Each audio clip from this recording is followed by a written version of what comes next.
Hello दोस्तों, आप सभी कैसे हो। मुझे उम्मीद है कि आप सब अच्छे होंगे और खुश भी होंगे, जैसा कि हर लेक्चर में आपको बोलते आ रहे हैं कि अच्छे होंगे और खुश भी होंगे। तो कल के क्लास में हमने क्या देखा था? कल के क्लास में हमने थ्योरी ऑफ इक्वेशन के कॉन्सेप्ट पे बेस्ड अच्छे अच्छे क्वेश्चन किए थे। किस क्वेश्चन को किस तरह से अप्रोच करना, ये हमने आपको सिखाया था। और उससे पहले कॉमन रूट का एक स्टैंडर्ड क्वेश्चन देखे थे, जो कि बिल्कुल ही इजी क्वेश्चन था। लेकिन क्वेश्चन दिखने में काफ़ी ज़्यादा लग रहा था वास्ट है, लेकिन बहुत इजी क्वेश्चन था। बिल्कुल छोटे छोटे कॉन्सेप्ट से वो क्वेश्चन फ्रेम किए गए थे। तो इसी तरह से यही छोटी छोटी कंसेप्ट से क्वेश्चन फ्रेम करते हैं, और यही कारण है कि अधिकतर बच्चे छोटे छोटे कंसेप्ट को इग्नोर करते हैं। जो हमने कल सीखे थे, तो देखे थे आप कितने छोटे छोटे कंसेप्ट था। यही छोटी छोटी कंसेप्ट को इग्नोर करते बच्चे, और क्या होता है इग्नोर करते हैं तो बिल्कुल उसमें बताने की कोई ज़रूरत नहीं है। तो आज हम नया टॉपिक लेके आए हैं रेंज के कॉन्सेप्ट के बारे में। रेंज बोलेंगे भैया हम तो रेंज सीख लिए हैं, लेकिन आप जो अभी रेंज सीखे हैं वो क्वाड्रेटिक इक्वेशन का रेंज था। जब आपको लीनियर अपॉन लीनियर पूछ देगा तो उस केस में कैसे रेंज निकालेंगे? क्वाड्रेटिक अपॉन क्वाड्रेटिक दे देगा, यानी कि लीनियर अपॉन क्वाड्रेटिक दे देगा, क्वाड्रेटिक अपॉन लीनियर देगा, तो उस केस में रेंज कैसे निकालेंगे? तो ये आपको हम सिखाएंगे आज। और इसके बाद क्वाड्रेटिक इक्वेशन का 80% सिलेबस ख़त्म हो जाएगा और 20% बचेगा, जो कि सबसे इम्पोर्टेंट है, लोकेशन ऑफ रूट। वहाँ से क्वेश्चन तो काफ़ी अच्छे अच्छे फ्रेम किए जाते हैं, तो उस पर चर्चा करेंगे। उससे पहले रेंज पे आज चर्चा कर लेते हैं। तो चलिए स्टार्ट करते हैं। जैसा कि हर लेक्चर में आपको बोलते आ रहे हैं, आप अभी भी कॉपी पेन लेके नहीं बैठे हैं तो कॉपी पेन लेके बैठिए और अपने आसपास के माहौल को इस तरह से बनाइए जैसे कि लगे आप ऑफलाइन क्लास में है। अब हम जो बताते हैं उसको आप प्रॉपर तरीक़ा से समझने का कोशिश कीजिए, क्योंकि जब तक आप इसे प्रॉपर तरीक़ा से रिस्पॉन्ड नहीं करेंगे तब तक आपको भी कुछ फील नहीं होगा। आप तो मूवी की तरह लेक्चर देख लेंगे, लेकिन ऐसा आपको नहीं देखना है। हमने आपको सिखाया था कि आप कभी भी बैठे लेक्चर लेके तो कॉपी पेन लेके बैठे और खुद से रिस्पॉन्ड करें। रिस्पॉन्ड करने का इन द सेंस हम बताते हैं उस पर हर एक बात को रिस्पॉन्ड करें, मतलब समझे। और जहाँ कहीं प्रॉब्लम हो रहा है, भैया यहाँ पे बता रहा है, ये क्यों बता, ये कैसे होगा, ये कैसे बता दिए भैया। तो इस पे इस तरह से आपको फोकस रहना है बस। इसीलिए तो हम 40-45 मिनट का, ज़्यादा से ज़्यादा 50 मिनट का लेक्चर अपलोड करते हैं, ताकि आप सबको कोई प्रॉब्लम भी ना हो। तो चलिए स्टार्ट करते हैं। बातें ज़्यादा हो गई, मुझे उम्मीद है कि आप सब कॉपी पेन लेके बैठे होंगे और रिस्पॉन्ड भी करेंगे। तो चलिए स्टार्ट करते हैं। Range of expression of form, कुछ एक्सप्रेशन दे दिया जाएगा, उस फॉर्म का रेंज कैसे निकाले। जैसे कि आपको दे दिया जाएगा लीनियर अपॉन लीनियर,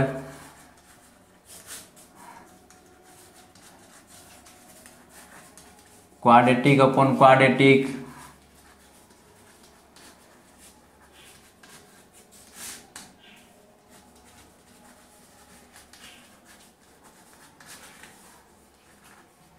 उसके बाद आपको दे दिया जाएगा इस टाइप का एक्सप्रेशन दे दिया जाएगा। फिर दे दिया जाएगा आपको linear upon quadratic,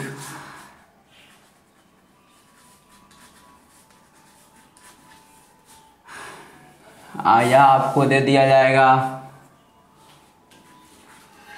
quadratic upon linear. यहाँ पे हम सारे पॉसिबिलिटी डिस्कस करेंगे।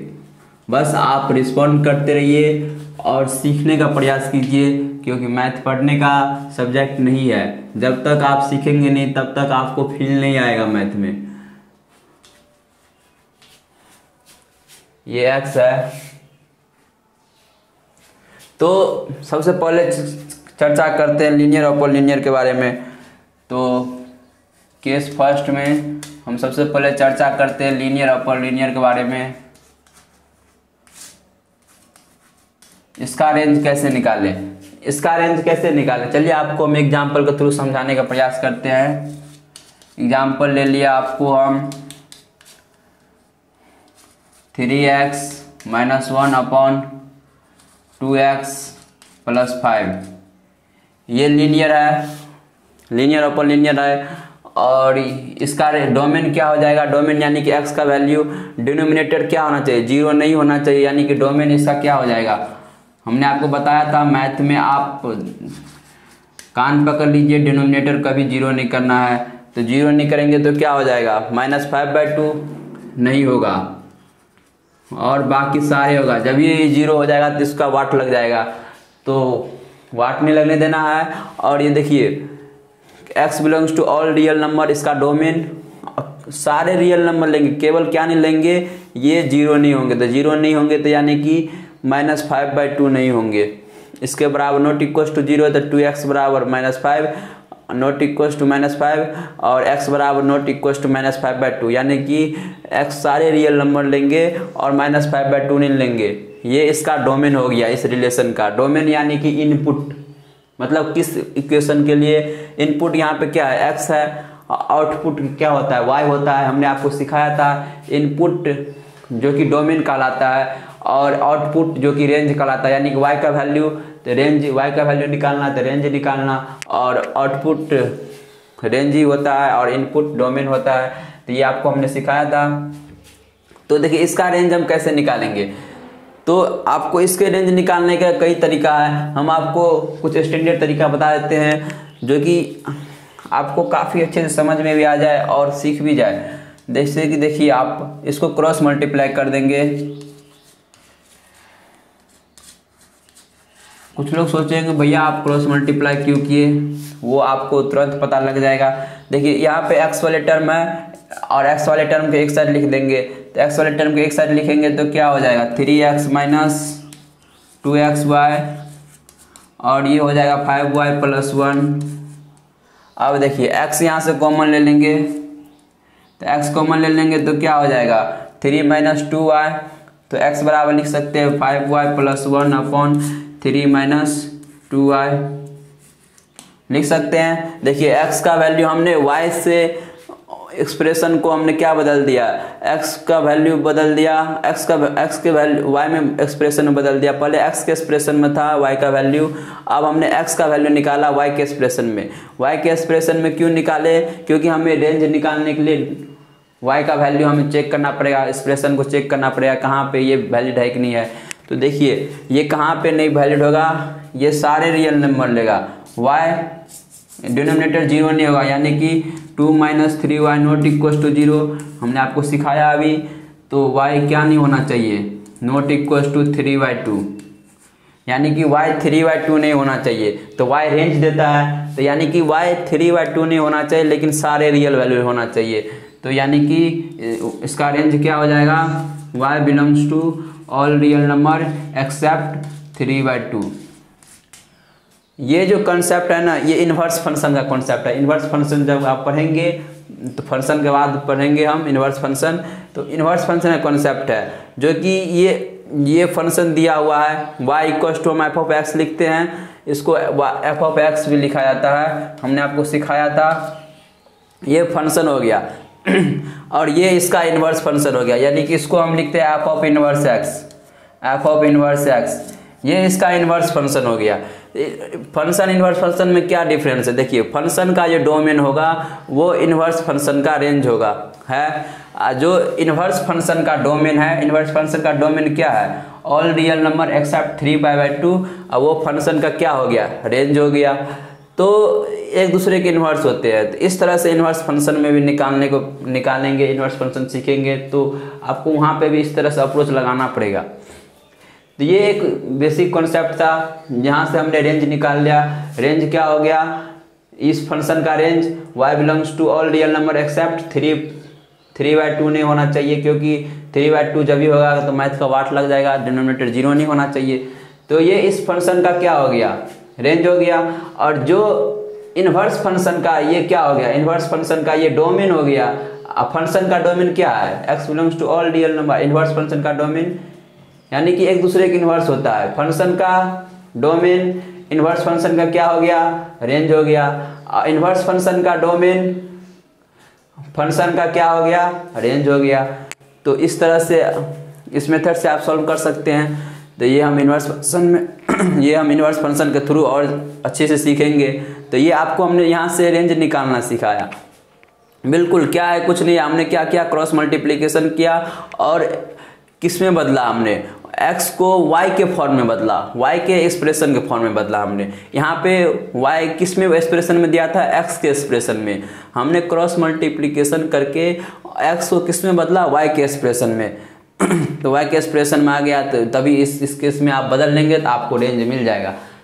चलिए इसके दूसरे तरीका बताते हैं आपको रेंज निकालने का। हमने आपको सिखाया था क्या, यदि लीनियर अपॉन लीनियर होगा तो उसको कांस्टेंट अपॉन लीनियर में कैसे बदला जाए। यानी कि हमने आपको जब क्वाड्रेटिक इक्वेशन का अल्फा 2 अल्फा प्लस ऐसा कुछ वैल्यू आ गया था तो उसको लीनियर अपॉन कांस्टेंट में कैसे बदले, तो हमने सिखाया था आपको। तो ये देखिए इसका रेंज कैसे निकालेंगे, तो कांस्टेंट अपॉन लीनियर में बदल के इसका भी रेंज निकल जाएगा। तो कांस्टेंट अपॉन लीनियर से पहले हम आपको बता दें, ये जो है ये प्रॉपर रेशनल फंक्शन है। प्रॉपर रेशनल फंक्शन नहीं जानते होंगे, लेकिन आप प्रॉपर फ्रैक्शनल जानते होंगे। Proper fraction, improper fraction. Proper fraction कब होगा, जब लेस देन 1 होगा। इम्प्रॉपर फ्रैक्शन कब होगा, जब ग्रेटर देन इक्वल्स टू 1 होगा। ये आपने बचपन में पढ़े होंगे, प्रॉपर फ्रैक्शन, इम्प्रॉपर फ्रैक्शन। इसी प्रकार होता है प्रॉपर पॉलिनोमियल के केस में होता है proper rational function, improper rational function. Proper rational function कहने का इन द सेंस, जबकि लीनियर, देखिए नोमिनेटर का जो डिग्री होगा वो डिनोमिनेटर के डिग्री से क्या होना चाहिए, कम होना चाहिए, यानी कि प्रॉपर रेशनल फंक्शन। और डिनोमिनेटर का जो डिग्री होगा, नोमिनेटर का डिग्री यदि डिनोमिनेटर के डिग्री से बड़ा हो गया या बराबर हो गया तो उस केस में प्रॉपर इम्प्रॉपर फ्रैक्शन होता है, इम्प्रॉपर रेशनल फंक्शन होता है।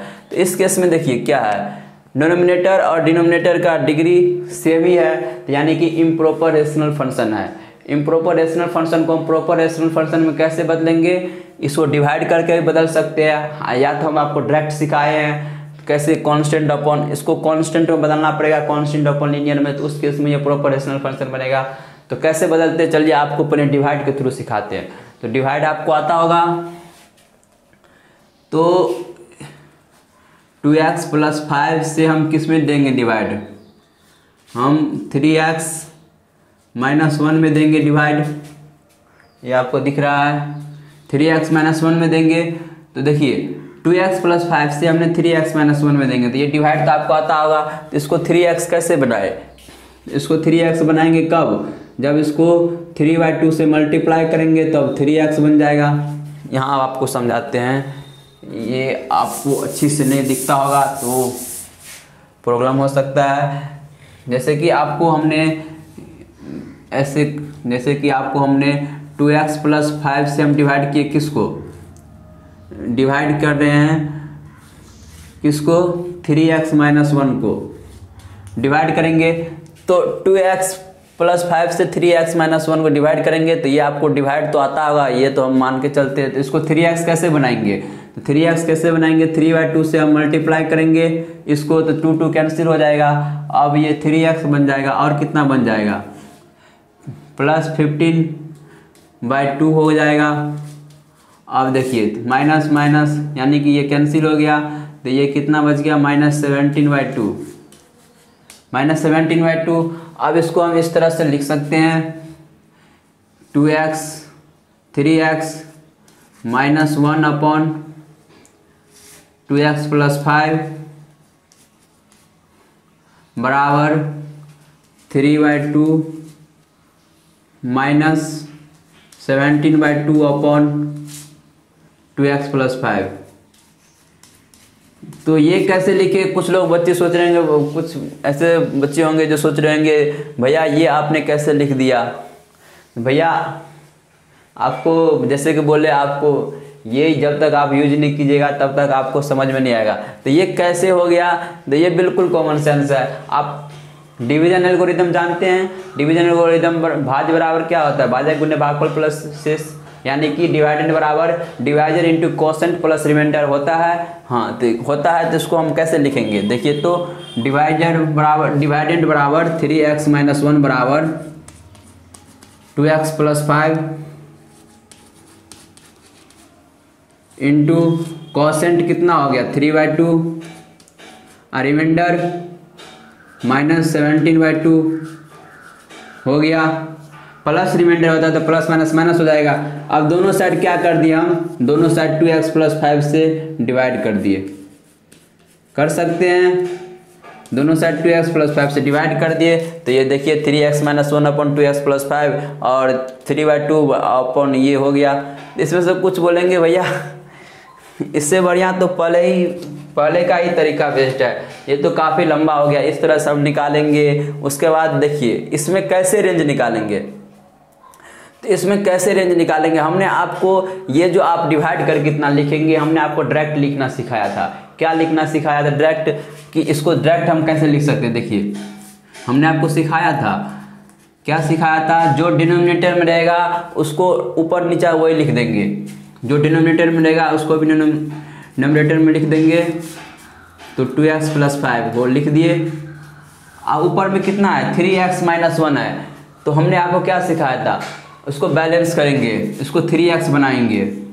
3x कैसे बनाएंगे, 3/2 से मल्टीप्लाई करके बनाएंगे, 3/2 से मल्टीप्लाई करके बनाएंगे इसे। तो 3/2 से हमने क्या कर दिया, 3/2 से मल्टीप्लाई कर दिया इसमें 2x + 5 में, तो ये 3x बन गया। अब इसमें सोचेंगे भैया यहाँ पे कांस्टेंट टर्म को हम कैसे बैलेंस करेंगे। कांस्टेंट टर्म में आप यदि बैलेंस नहीं कर पाते हैं तो घबराने की कोई ज़रूरत नहीं है, जो कांस्टेंट टर्म पहले से आए वो लिख देंगे। पहले से -1 आए तो वो हम -1 हम लिख दिए। अब उसके बाद यहाँ पे कांस्टेंट टर्म यानी कि एक्स्ट्रा यानी कि बोझा कौन हो गया, बोझा हो गया यहाँ पे 15/2।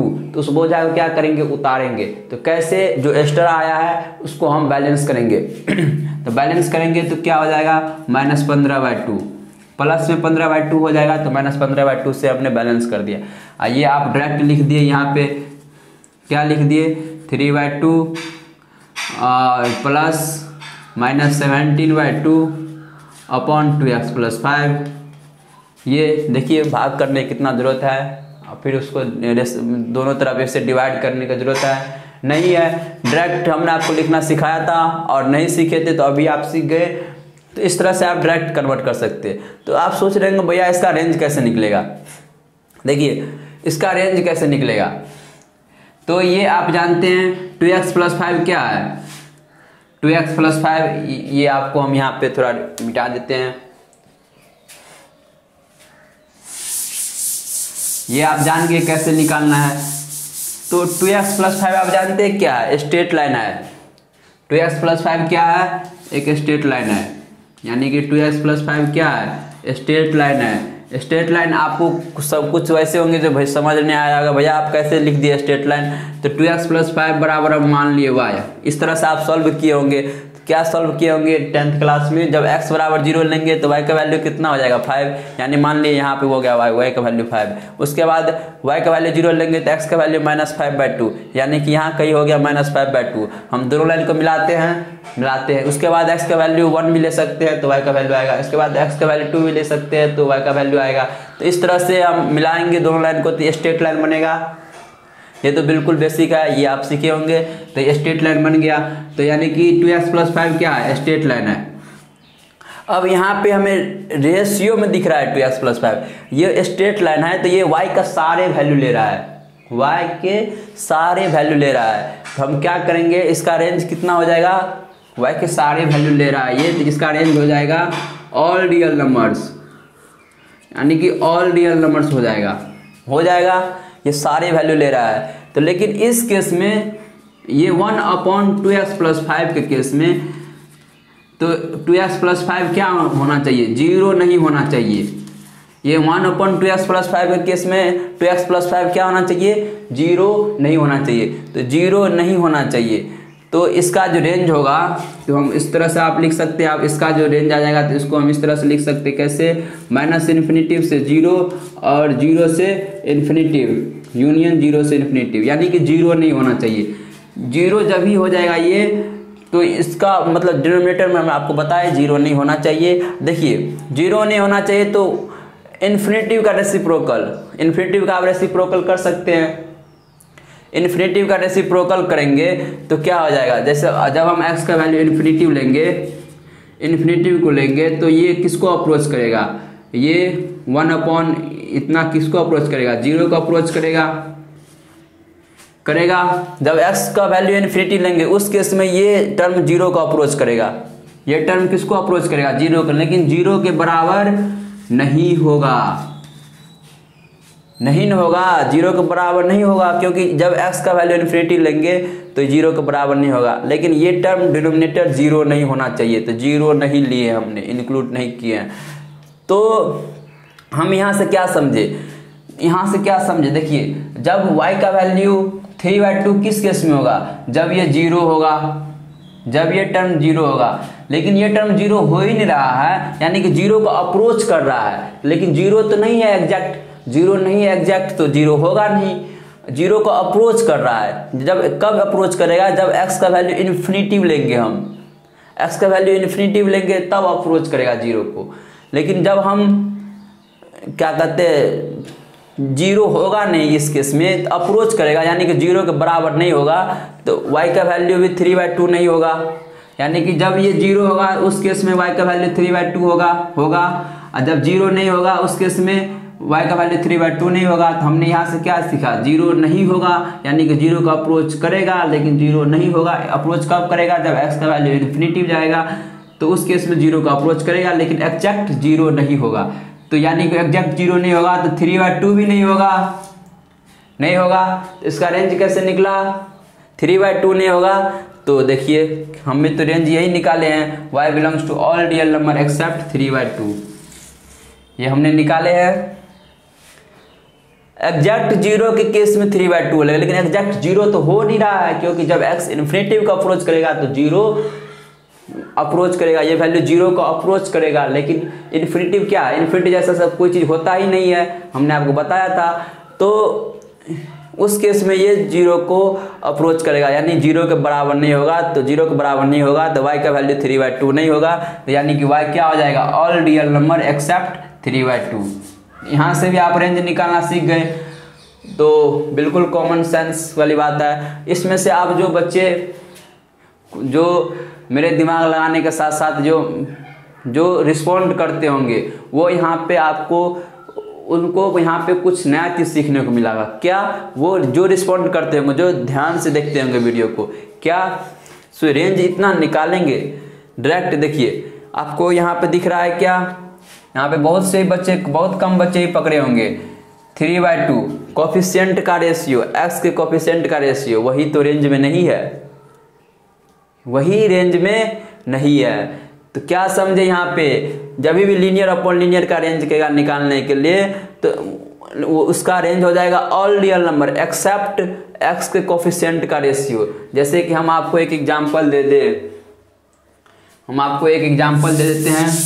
ये हमने आपको समझा दिया, ग्राफ के थ्रू भी बता दिया, तो इस तरह से भी आप रेंज निकाल सकते हैं।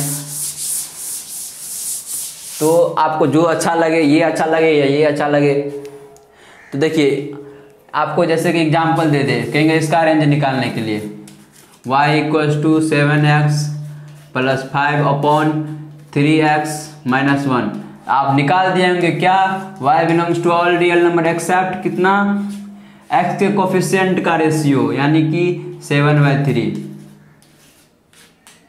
हो गया इसका रेंज। क्या ध्यान में रखना है, लीनियर अपॉन लीनियर केस में देंगे रेंज निकालने के लिए, तो x का कोफिशिएंट का रेशियो क्या हो जाएगा, x का कोफिशिएंट का रेशियो नहीं होगा रेंज में, लेकिन बाकी सारे होगा। कैसे नहीं होगा, तो ये हमने यहाँ से कंक्लूजन निकाला और उसके थ्रू भी निकाला, तो यही आया था रेंज। लेकिन वही आप, जैसे कि आपको एक और एग्जांपल दे दे, तो इसका रेंज बताइए, y = x - 1 2 - x, इसका रेंज बताइए। तो लीनियर अपॉन लीनियर है, तो इसका रेंज क्या हो जाएगा, all real number accept x के कोफिशिएंट का रेशियो, x के कोफिशिएंट यहाँ पे क्या 1 है, यहाँ पे -1 है, उसका रेशियो -1, तो -1 नहीं होगा इस रेंज में। तो ये हमने यहाँ से कंक्लूजन निकाल लिया, यहाँ से सीख लिया। तो लीनियर अपन लीनियर का हमने सीख लिए। अब हम चलते हैं किस पे, क्वाड्रेटिक अपन क्वाड्रेटिक के केस में।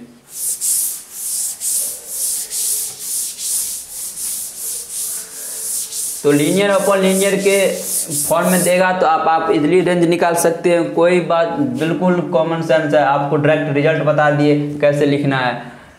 तो उसके बाद आपको दूसरा केस दे देंगे आपको quadratic upon quadratic, ax² plus bx plus c upon px² plus qx plus r। इस केस में जब वन फैक्टर कॉमन हो, यानी कि दोनों में से एक फैक्टर कॉमन हो, तो उस केस में कैसे रेंज निकालेंगे। इस क्वाड्रेटिक अपन क्वाड्रेटिक दिया रहेगा, लेकिन दोनों में से एक फैक्टर कॉमन हो, यानी कि वन फैक्टर कॉमन हो। वन फैक्टर क्या होना चाहिए, कॉमन होना चाहिए। तो उस केस में हम कैसे निकालेंगे, जैसे आपको एग्जांपल के थ्रू बता दें। तो मान लीजिए ये y इक्वल टू दे दिया है 2x plus 1 into x minus 1, और यहाँ पे भी दे दिया x minus 1 into x plus 5। दोनों में से एक फैक्टर, दोनों क्वाड्रेटिक इक्वेशन है, दोनों में से एक फैक्टर क्या है, कॉमन है। दोनों में से एक फैक्टर कॉमन है, तो इस केस में रेंज कैसे निकालेंगे। तो देखिए इसका अपने डोमेन निकलना पड़ेगा। डोमेन इसका क्या हो जाएगा, x belongs to all real number except, कहाँ पे, x का वैल्यू 1 नहीं होना चाहिए, x का वैल्यू -5 नहीं होना चाहिए, क्योंकि डिनोमिनेटर 0 नहीं होना चाहिए। तो x का वैल्यू 1 और -5 नहीं होना चाहिए। तो ये x का मतलब इस रिलेशन का डोमेन हो गया। अब हमें इसका रेंज निकालना है। तो इसका रेंज हम कैसे निकालेंगे, ये देखिए ये कैंसिल हो जाएगा, ये फैक्टर, तो ये कितना बच जाएगा, 2x plus 5 upon 2x plus 1 upon x plus 5 बच जाएगा। तो अभी इसका आपने रेंज निकालना सीखा, लीनियर अपॉन लीनियर का क्या सीखा, देखिए हम आपको यहाँ समझाते हैं। देखिए इसका रेंज कैसे निकालेंगे, लीनियर अपॉन लीनियर का हमने रेंज निकालना सीखा, 2x plus 1 upon x plus 5। तो इसका डोमेन क्या हो जाएगा, इसका डोमेन हो जाएगा ऑल रियल नंबर एक्सेप्ट -5 हो जाएगा। देखिए उन दोनों में जब हम इस फैक्टर को कैंसिल करेंगे तो इन दोनों में कुछ आपको दिख रहा है, क्या दिख रहा है, इसका जो रेंज क्या होगा, इसका रेंज हो जाएगा ऑल रियल नंबर एक्सेप्ट किसको छोड़कर, कोफिशिएंट का रेशियो यानी कि 2 को छोड़कर। तो इसका भी रेंज आप निकाल दिए होंगे, ये इसको कैंसिल करके इसका ये जो फॉर्म आ गया, तो इसका रेंज कितना आ गया, ऑल रियल नंबर एक्सेप्ट 2। लेकिन एक्चुअली में इसका रेंज होगा नहीं।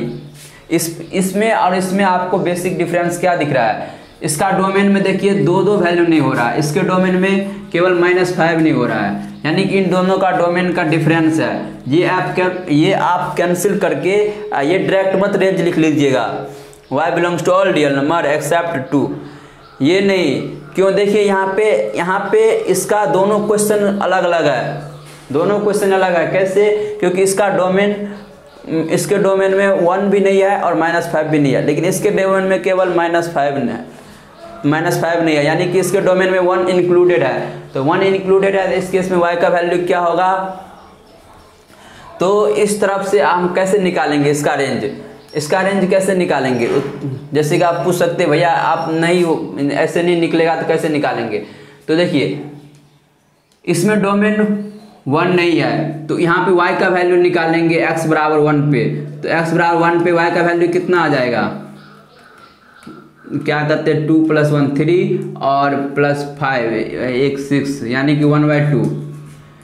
x इक्वल्स टू 1 पे, यानी कि इसका जो डोमेन नहीं है उस पे y का वैल्यू 1/2 आ रहा है। तो उस केस में जो इसके डोमेन नहीं है उस पे जो y का वैल्यू आ रहा है वो भी रेंज में नहीं होना चाहिए, क्योंकि x 1 तो डोमेन में नहीं है, 1 डोमेन में नहीं है, जो 1 पे ये वैल्यू दे रहा है वो भी रेंज में नहीं होना चाहिए।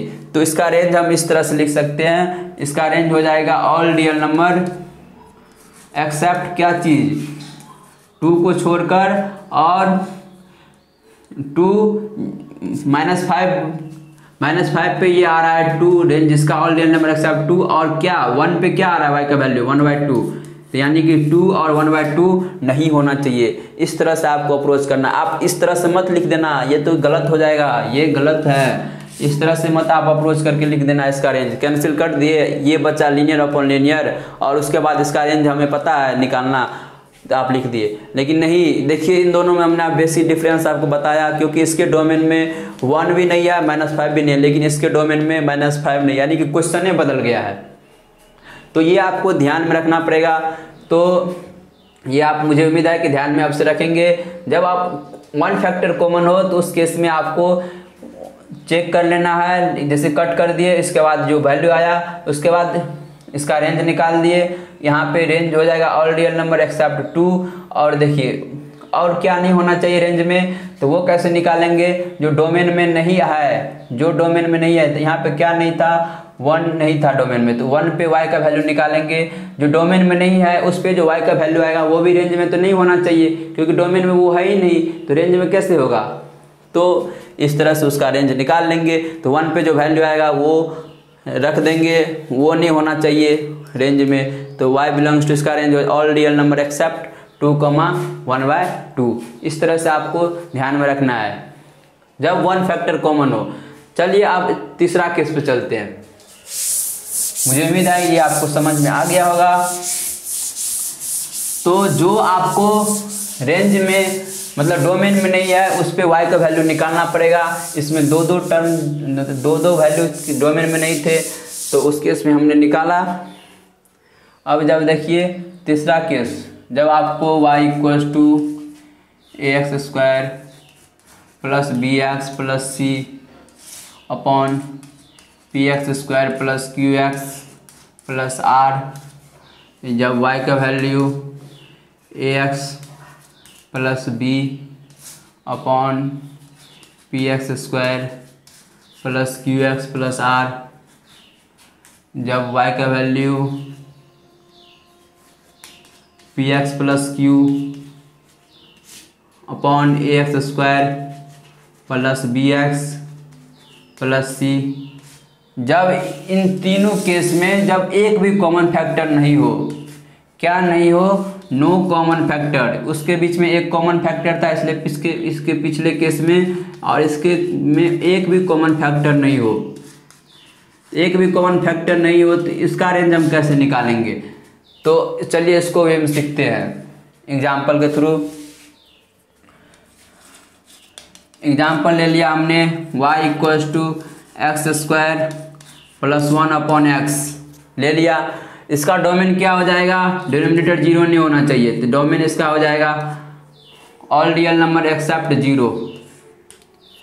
तो ये इसका इस एक्सप्रेशन का हमें रेंज निकालना है। तो हम क्या सीखे थे, इसको क्वाड्रेटिक बनाएंगे। कैसे, देखिए क्वाड्रेटिक बनाएंगे मतलब क्रॉस मल्टीप्लिकेशन करेंगे। तो क्रॉस मल्टीप्लिकेशन करेंगे तो क्या हो जाएगा, xy इस तरह के केस को कैसे हैंडल करेंगे, देखिए प्लस बराबर x² + 1। अब देखिए आपको x में यहाँ पे क्वाड्रेटिक बनते हुए दिख रहा है, तो इधर लेके जाएंगे तो x² हो जाएगा -yx + 1, यानी कि x में आपको यहाँ पे क्या बन गया, क्वाड्रेटिक बन गया। तो हमें y का वैल्यू चाहिए, तो y का वैल्यू चाहिए, तो यहाँ पे x क्या है, रियल है। x क्या है, यहाँ पे x रियल है, यानी कि x जब रियल होता है तो उस केस में रूट्स क्या होता है, real and distinct and equal दोनों हो सकता है, दोनों केस हो सकता है, या डिस्टिंक्ट भी हो सकता है, इक्वल भी हो सकता है उस केस में। तो यानी कि जब x रियल है, तो x रियल है, केवल यहाँ पे 0 नहीं है, लेकिन x तो रियल नंबर तो है, x तो रियल वैल्यू है, तो इसका मतलब है इसका जो क्वाड्रेटिक इक्वेशन है तो इसका रूट्स जो आएंगे वो रियल ही होंगे। हमने आपको बताया था, तो रियल होंगे, तो इस केस में x क्या हो जाएगा, x टू बी रियल। जब x रियल होगा तो उस केस में हम लगाएंगे क्या, d > 0। आप कुछ बच्चे ऐसे होंगे, समझदार बच्चे पूछ सकते भैया इक्वल का लगाए, तो इक्वल के केस में भी रियल रूट हो सकता है। हमें तो नहीं पता इक्वल है कि नॉन क्या कहते हैं इक्वल रूट्स है कि डिस्टिंक्ट रूट है, लेकिन रियल तो है, हमें तो ये पता है बस, क्योंकि x का वैल्यू के लिए इक्वेशन ये क्या है, रियल है, x belongs to all real number. तो इस केस में x का जो वैल्यू आ रहा है इसका मतलब क्या है, क्वाड्रेटिक इक्वेशन में जब x का वैल्यू आ रहा है तो इसका मतलब रूट्स रियल होगा ना, x के वैल्यू पे ही रूट्स रियल होता है ना, हमने आपको ग्राफ के थ्रू भी बताया था और इसके क्वाड्रेटिक इक्वेशन के थ्रू भी बताया था, मतलब रियल होगा। लेकिन रियल में डिस्टिंक्ट होगा कि इक्वल होगा ये हमें नहीं पता है, इसीलिए हमने d greater than equals to 0 ले लिए। तो d greater than equals to 0 लेते क्या बन जाएगा, b square minus 4ac, b square minus 4ac होता है d, तो y square minus 4ac, ac कितना हो गया 4 हो गया, ग्रेटर देन इक्वल्स टू 0। यहाँ पे y का वैल्यू कितना हो गया -2 इंटू वाई प्लस 1, ए स्क्वायर माइनस बी स्क्वायर कर सकते हैं।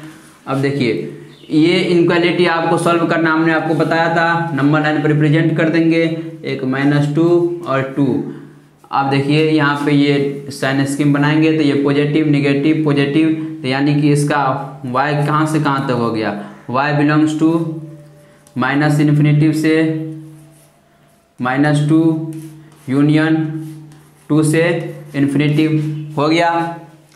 अब इसे देख कर कुछ जो पढ़े होंगे ध्यान से उसको याद आता होगा, भैया ये तो हमने पढ़े थे, माइनस इन्फिनिटिव से 2 यूनियन 2 से इन्फिनिटिव, किस केस में ये रेंज होता है, हमने आपको सिखाया था किस केस में, अल्फा यानी पॉजिटिव नंबर पर उसका रेसिप्रोकल, यानी अल्फा अपन 1 अपन अल्फा का रेसिप्रोकल, हमने आपको क्या बताया था रेंज, हमने आपको बोले थे याद कर लेने के लिए, ध्यान में रखने के लिए, तो जो समझदार बच्चे होंगे वो ध्यान में रखे होंगे। अब देखिए कैसे हुआ ये भी आपको समझ में आ गया।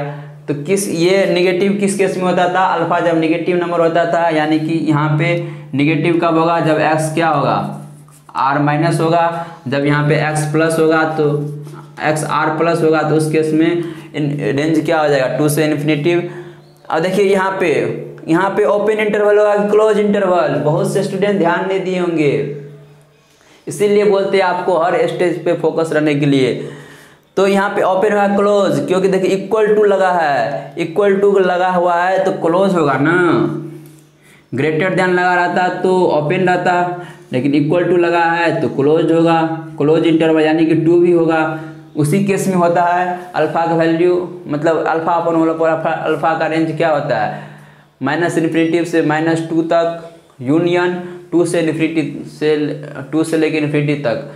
लेकिन किस केस में अल्फा माइनस इन्फिनिटिव से -2 किस केस में हमने आपको बताया था, जब अल्फा निगेटिव रियल नंबर होगा, और alpha positive real number case में 2 से लेके इन्फिनिटी तक, ये आपको बताया था। तो ये यही आपको रेंज आ गया, तो इस तरह से आप सॉल्व कर सकते हैं इस इक्वेशन को। तो ये बिल्कुल कुछ नहीं है, ये आप सॉल्व कर सकते हैं। तो चलिए ये आपने सीख लिया, जब नो कॉमन रूट्स रहेगा तो देखिए ये भी आपको अल्फा अपन 1 अपन अल्फा दिख रहा है क्या, हमें तो दिख रहा है, x से डिवाइड कर देंगे तो x प्लस 1 अपन x बच गया, अल्फा अपन 1 अपन अल्फा के फॉर्म में तो यही है। तो इसी का रेंज आ गया -2 माइनस इन्फिनिटी से 2 और 2 से इन्फिनिटी। तो ये हमने यहाँ पे सीख लिया, जब कोई कॉमन फैक्टर नहीं हो तो उस केस में कैसे हैंडल करना है, ये हमने सीख लिया। अब हम चलिए आगे हम बात करते हैं, जैसे कि आपको हम आगे एक क्वेश्चन देते हैं।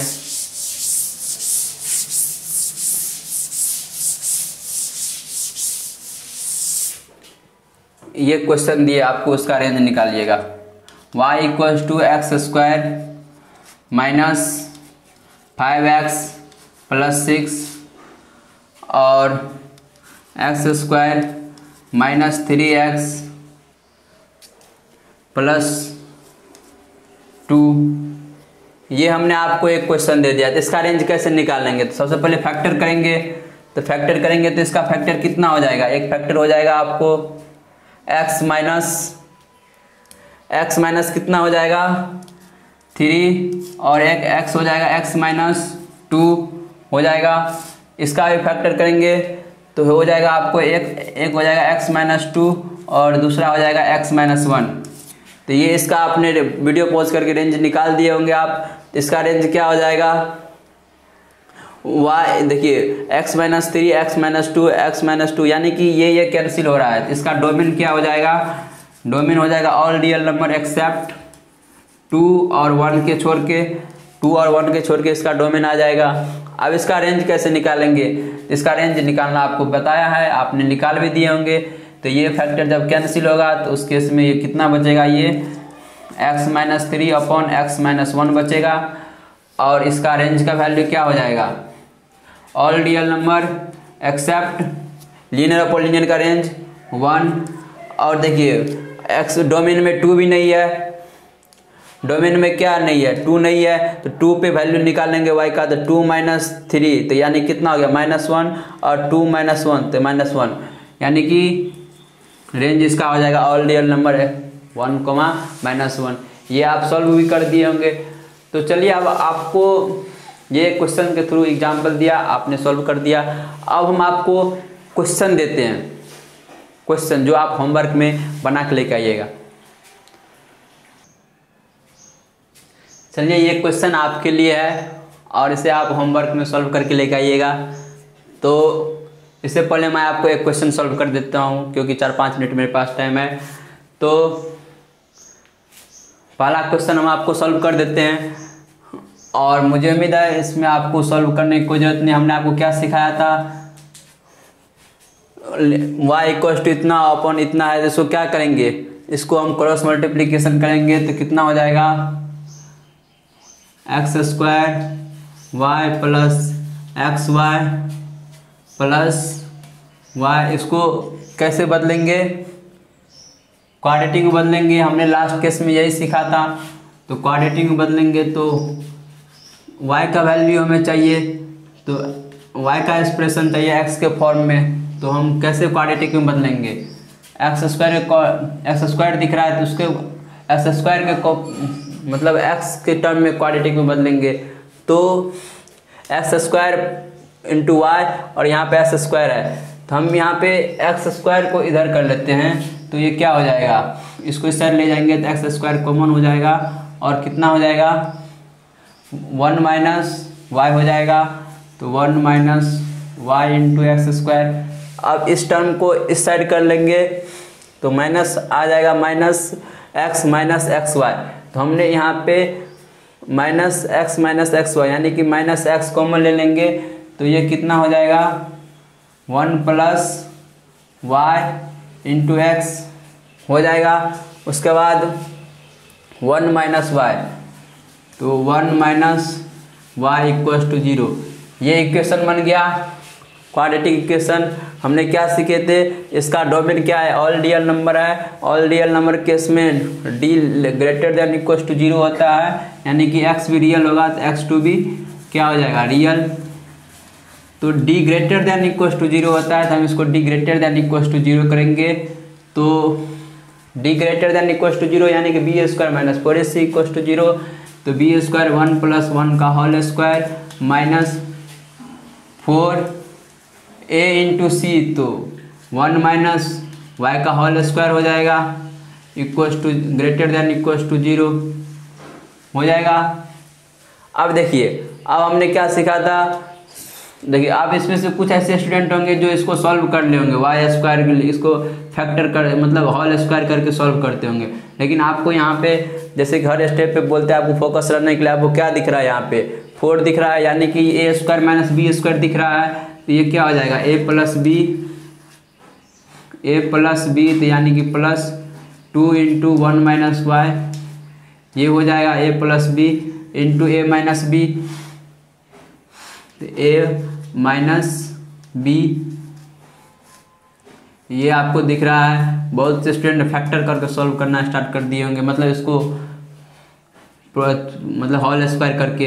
अब देखिए यहाँ पे क्या हो जाएगा 1 प्लस वाई और माइनस 2y, तो माइनस 2y तो यानी कि माइनस वाई और प्लस 3 माइनस वाई प्लस 3 हो गया। और इसका एक फैक्टर कितना हो जाएगा -2y minus minus plus 2y यानी कि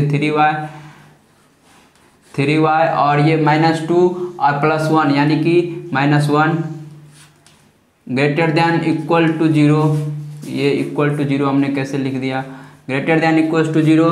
अब देखिए यहाँ से y निगेटिव है, हमने आपको रेशनल इनइक्वालिटी में क्या बताया था, y निगेटिव होगा तो उसको पॉजिटिव कैसे बनाएंगे, निगेटिव से मल्टीप्लाई करके, इसमें से निगेटिव कॉमन लेंगे तो साइन ऑफ इनइक्वालिटी चेंज हो जाएगा। तो ये आपका हो जाएगा less than equal to 0। Rational inequality में हमने बताया था, उसी का रेशनल इनइक्वालिटी में काफ़ी अच्छी सी बात बताई क्योंकि हर एक चैप्टर में मिलता है, इसलिए वो वीडियो लंबा हो गया था। तो ये देखिए ये लेस देन इक्वल टू 0, आप इसका इनइक्वालिटी सॉल्व करना आता है तो यहाँ से y का वैल्यू क्या हो जाएगा, y बिलोंग्स टू 1/3 से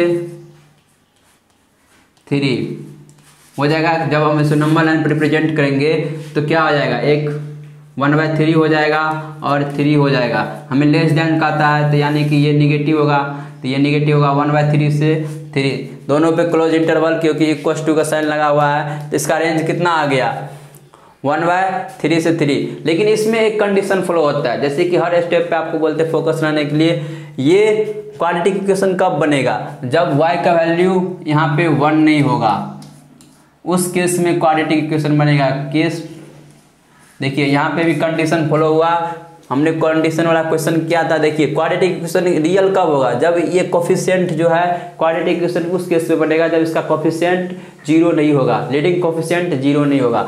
तो लीडिंग कोफिशिएंट 0 नहीं होगा तो y बराबर 1 नहीं होना चाहिए, तो उस केस में ये होगा। लेकिन इसमें आप कुछ ऐसे होंगे सोच सकते भैया जब y बराबर 1 हो जाए तब क्या होगा, तो देखिए जब y बराबर 1 हो जाएगा तो इस पे हमने ध्यान रखना पड़ेगा क्योंकि पिछले क्लास मतलब पिछले क्वेश्चन में उसका लीडिंग कोफिशिएंट क्या आ गया था, 1 आ गया था, इसलिए हमने कुछ इस पे ध्यान नहीं दिया। लेकिन यहाँ पे तो 1 तो नहीं है, तो y बराबर जब 1 हम लेंगे तो ये तो 0 हो जाएगा, तो ये कितना हो जाएगा -2x और ये 0 हो गया, यानी कि 2x बराबर 0। y बराबर 1 लेते हैं 2x बराबर 0 है तो x बराबर 0, x 0 हो गया तो यानी कि 0 जो x का जो वैल्यू 0 आया वो रियल है कि नहीं है, 0 रियल है तो यानी कि x का डोमेन कहता है रियल होना चाहिए, तो रियल है, तो ये इक्वेशन वैलिड है। जब ये नॉन रियल रहता तो ये वैलिड नहीं होता, तब इसका रेंज नहीं आता इतना। तो अभी ये वैलिड है क्योंकि x का belongs to all real number, real number के अंदर 0 भी आता है तो ये वैलिड है। इस तरह से आपको ध्यान रखना है। इसमें से कुछ ऐसे स्टूडेंट होंगे जो भैया पिछले क्वेश्चन में ऐसा नहीं किए थे, पिछले क्वेश्चन में उसका कोफिशिएंट 1 आया था, एक्स स्क्वायर का लीडिंग कोफिशिएंट क्या आया था 1 आया था, लेकिन इस केस में 1 माइनस y ये 0 भी हो सकता है तो 0 होगा तो इसका वाट लग जाएगा, तो ये क्वाड्रेटिक इक्वेशन नहीं बनेगा। तो हमने पहले 0 नहीं होगा तो उस केस में चेक किया, जब 0 होगा तो x का वैल्यू 0 आ रहा है यानी कि ये रियल हो रहा है x का वैल्यू, तो यानी कि ये इक्वेशन वैलिड है। और ये रेंज इसका कितना आ गया 1/3 से 3। तो ये हमने एक क्वेश्चन सॉल्व करके बता दिया, इससे आप अगले क्वेश्चन पे आप खुद से ट्राई करके आइएगा क्योंकि खुद से सॉल्व किए बिना कुछ नहीं होगा। चलिए आज का लेक्चर यही ख़त्म करते हैं, कल की क्लास में क्वेश्चन पर डिस्कस करेंगे। और जैसा कि हर लेक्चर में आपको बोलते आ रहे हैं, ज़रूर शेयर और लाइक ज़रूर कर दीजिएगा वीडियो को, क्योंकि जब तक आप शेयर नहीं कीजिएगा तो मेरा उद्देश्य यही है कि आपको और मेरा उद्देश्य यही है आपको और गांव के हर एक बच्चे को शिक्षित करना। मतलब जिसके पास फी नहीं है, अवेलेबल नहीं होता है, जो अच्छे मतलब पढ़ाई एजुकेशन नहीं अचीव कर पाता है, इसीलिए हमने ये स्टार्ट किया है। तो मुझे उम्मीद है कि आप ज़रूर शेयर कीजिएगा, मेरा सपोर्ट कीजिएगा, क्योंकि आप भी देखिए इसमें आपको कहीं समझ में नहीं आया तो कमेंट बॉक्स में ज़रूर पूछिएगा, लेकिन हाँ दोबारा फिर से देखिएगा, और फिर भी नहीं समझ में आया उस केस में आप कमेंट बॉक्स में क्वेश्चन ज़रूर पूछिएगा, क्योंकि कमेंट बॉक्स आपके लिए ही बना है। तो धन्यवाद।